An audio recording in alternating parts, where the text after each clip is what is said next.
Bonjour à tous, alors dans cette vidéo on va voir comment construire simplement une lambda récursive. La première des choses c'est la patience. Effectivement, lorsqu'on va construire cette fonction, eh bien on va y aller en étant très patient, étape par étape, et on va tester chacune des étapes. L'un des problèmes de la lambda récursive, c'est que le test n'est pas très facile à mettre en place, et donc ce que je vous propose, c'est qu'on voit ici une petite méthodologie qui devrait vous aider par rapport à ça. Alors je vais repartir de l'exemple où je veux crypter donc un code, donc par exemple accélérateur, et je voudrais que le X se transforme en Y, puis le L se transforme en M, puis le E en F, etc. Donc on va aller faire un décalage vers la droite de l'alphabet.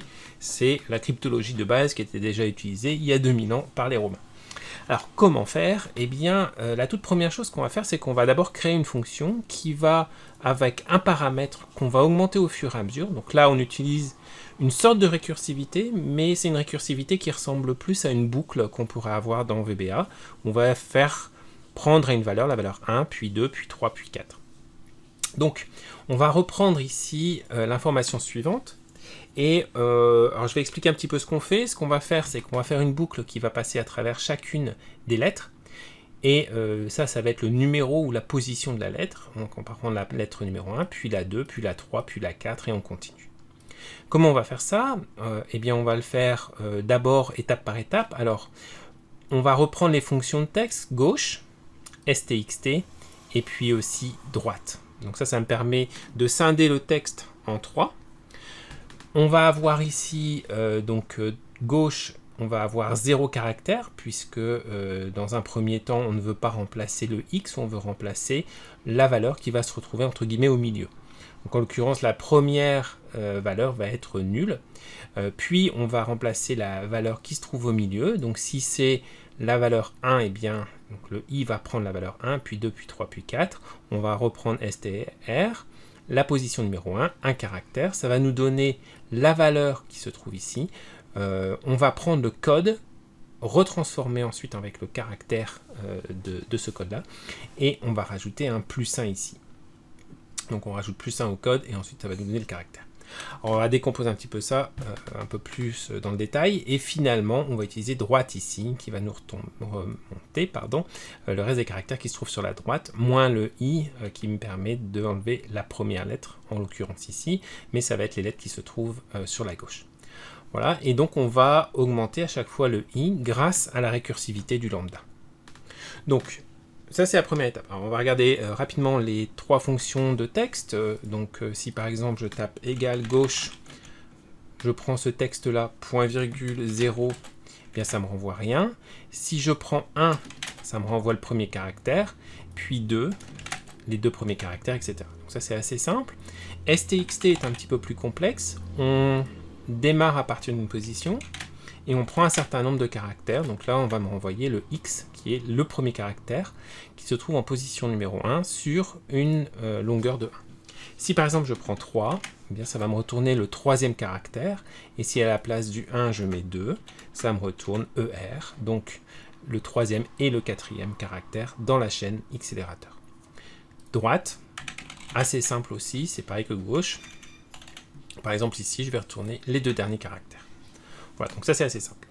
Maintenant, un petit peu plus complexe, si je tape la lettre A et que je tape égal code A, eh bien je retourne 65 qui est en fait le caractère ASCII. D'ailleurs, petite astuce, si vous tapez Alt 065, eh bien, ou Alt 65, vous voyez apparaître le caractère ASCII comme ça. Donc ça c'est si jamais vous êtes en panne de clavier ou le A de votre clavier ne fonctionne plus, vous pouvez faire Alt 65 et vous allez voir apparaître ça. La touche Alt du clavier. Alors, ça c'est intéressant. Maintenant, si je fais +1, eh bien ça me renvoie 66. Et 66, si je fais Alt 66, eh bien c'est la lettre B, ce qui est assez logique. Donc, si j'utilise la fonction char, qui me retourne le caractère qui correspond au code qui est à l'intérieur, eh bien j'ai bien le code B ici. Et si je change ça pour D, eh bien je vais avoir E qui va être remplacé, G, etc., etc. Donc on a maintenant ce qui nous intéresse dans le code. On va donc pouvoir construire ceci. Alors, on va prendre la fonction let qui permet de définir des variables. Donc la première variable, ça va être B5, donc qui va être la valeur qui se trouve au-dessus. Et là, c'est un petit peu l'astuce pour du récursif. Je vais conserver la valeur au fur et à mesure que je vais descendre dans la récursivité. Donc en quelque sorte, ici, c'est la boucle numéro 1. Boucle de récursivité numéro 1. Puis la 2, puis la 3, puis la 4, et je pense que vous m'avez compris. Donc, on va avoir ici L, str, point virgule B5, donc accélérateur. Quand je vais recopier vers la droite, il va prendre le résultat de la boucle précédente. str au départ, c'est accélérateur, donc ça c'est la première valeur qu'on va lui donner. Donc on va fournir en boucle 0, si vous voulez, ou avant la première boucle, la valeur accélérateur. Puis I va être la valeur qui va augmenter au fur et à mesure des boucles. En l'occurrence ici, on va l'augmenter artificiellement pour voir ce qui se passe pour chaque étape. Et ensuite, je vais avoir la construction ici, donc gauche, str, i-1. Ensuite, je vais utiliser le symbole de concaténation et je concatène ce qui se trouve au milieu. Donc ça, c'est la lettre qui va être en plus, enfin la lettre qui va être codée, un déplacement vers la droite dans l'alphabet. Et finalement, on a un droite ici. J'appuie sur Entrée, je recopie vers la droite, vers le bas, pardon. Et donc vous voyez que le M s'est transformé en M. Ça part de la cellule précédente, ça va changer le deuxième caractère, et ça va donc remplacer L par M, et on continue comme ça jusqu'au bout. On va maintenant pouvoir passer à l'étape un peu plus complexe, qui consiste à construire le lambda. Alors, je vais aller directement dans mes formules, je vais prendre gestionnaire de noms, et donc j'ai déjà fait une lambda qui permet de le faire. Voilà, donc c'est la première lambda qu'on a ici. Alors, comme vous voyez, la formule ressemble un peu, mais un petit peu plus complexe. Donc on va reprendre cette formule-là, et puis on va l'analyser. CTRL-C, je ferme, je remets ici la lambda que j'ai créée. Si j'appuie sur Entrée, on a un problème de calcul, ce qui est assez logique. Alors, comment elle fonctionne? Là, je peux la tester. Je vais prendre str_i. Donc str, ça va être ceci. I, la première valeur va être 1. Et puis ensuite, donc ça c'est le nombre de décalage, c'est le décalage vers la droite, donc c'est un petit peu plus complexe, puisque j'ai passé i nombre de caractères en paramètres, point virgule 1, comme ceci. Et donc là, j'ai bien codé l'ensemble. Si je continue ici, je recopie un petit peu plus bas. Double-clic. Voilà, donc à 9, il doit s'arrêter. Et donc on a bien le codage qui correspond. Alors comment on a construit cette lambda? Eh bien, il faut y aller étape par étape, encore une fois, être très patient. Alors, l'une des différences, c'est le INBCar, qui est en fait le nombre de caractères de décalage. Donc on pourrait le rajouter ici. À la place du 1 qui se trouve là, je pourrais lui rajouter, je vais conserver l'ordre, INBCar, point virgule 1, point virgule. Et ici, je vais remplacer donc car code stxt, voilà, à la place du 1 qu'on a là, ça va être toujours 1, mais par contre c'est lui qu'on décale vers la droite de 3. Voilà, ça devrait le faire. Je fais un double clic vers le bas, on va voir si ça fonctionne bien. Donc là j'ai toujours 1, on conserve le même résultat, donc a priori ça a fonctionné. Si je mets maintenant un décalage de 3, le L donc c'est transformé en M, je pense que j'ai dû oublier quelque chose, oui, il faut que je recopie vers le bas aussi. Voilà, donc on a L, M, N, O, E, F, G, H, etc. La première lettre ici, c'est parce que je ne fais pas un tour, je ne reviens pas sur le début de l'alphabet. Ça pourrait être quelque chose qu'on pourrait faire, c'est un petit peu plus complexe, mais ça doit être faisable. Je reviens ici, donc on se retrouve avec une lambda qui est très similaire aux let. Donc on va transformer le let en lambda ici, donc ça c'est relativement simple, CTRL-C, je reviens ici. Alors, je préfère le let qui me semble plus intuitif par rapport à mes habitudes de programmation, mais vous pouvez aussi utiliser le lambda directement. Et l'idée c'est de prendre ceci, puis à la fin, dans le même ordre, et c'est très important, vous remettez les mêmes arguments. Donc CTRL-X, je remets ceci à la fin, point virgule, 3, point virgule, A6, comme ceci. Je supprime le A6, je supprime le point virgule, je supprime le 3, je supprime le point virgule, j'appuie sur Entrée. Donc là, ça a bien fonctionné ici. Voilà. Alors, cette fonction-là n'est pas récursive encore. C'est simplement une étape vers la récursivité. Et donc on va regarder un petit peu comment on a créé cette récursivité. Vous voyez qu'en fait ici, il y a un si qui va se promener ici, qui va permettre de relancer, de faire le test pour savoir si on sort de la récursivité. Donc si on sépare un petit peu, on va avoir donc str, i, n, b car et i qui sont nos 3 valeurs initiales. Puis si i est supérieur à n, b car, eh bien on reprend la string, ça veut dire qu'on va sortir. Donc le fait de réutiliser str à la fin permet de sortir. Sinon, on va chercher le car 1+, et donc on relance la récursivité. Plus exactement, la string qu'on a ici, c'est le résultat final qu'on va récupérer à l'intérieur. Voilà. Donc, le car plus 1, c'est le nom de la lambda que je vais créer. Et lorsque je vais créer cette lambda, eh bien, elle va créer cette récursivité puisqu'elle est appelée à l'intérieur de la lambda. Donc, c'est là où se trouve toute la complexité. Une fois qu'on a fait ça, le reste est presque pareil, sauf qu'il faut rajouter aussi ici, donc là on a la droite, et là on va avoir les derniers caractères, ou les derniers paramètres de la lambda. Alors c'est là où ça commence à devenir complexe, il faut prendre son temps, il faut bien réfléchir à ce qu'on fait. Donc, paramètres de départ, ça c'est assez clair, on retrouve les paramètres ici, B5, 1, 1. Donc ça correspond exactement. Le si ici, c'est pour sortir. Donc ça va me permettre de sortir de la boucle de récursivité.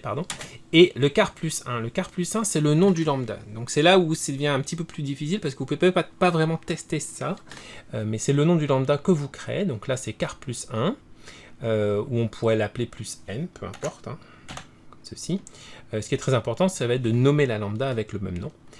Puis finalement, on retrouve donc le contenu de la lambda elle-même, c'est vraiment le calcul qu'on veut créer à l'intérieur, avec str, i, n, b car et i, donc ça c'est quelque chose qu'on avait testé jusqu'avant. Et finalement, dans car plus, eh bien, on a le deuxième argument qui va être i, n, b car, et on passe à i plus 1, ce qui est l'équivalent ici, en fait, de prendre ceci, qui correspond à l'incrémentation qu'on va avoir là.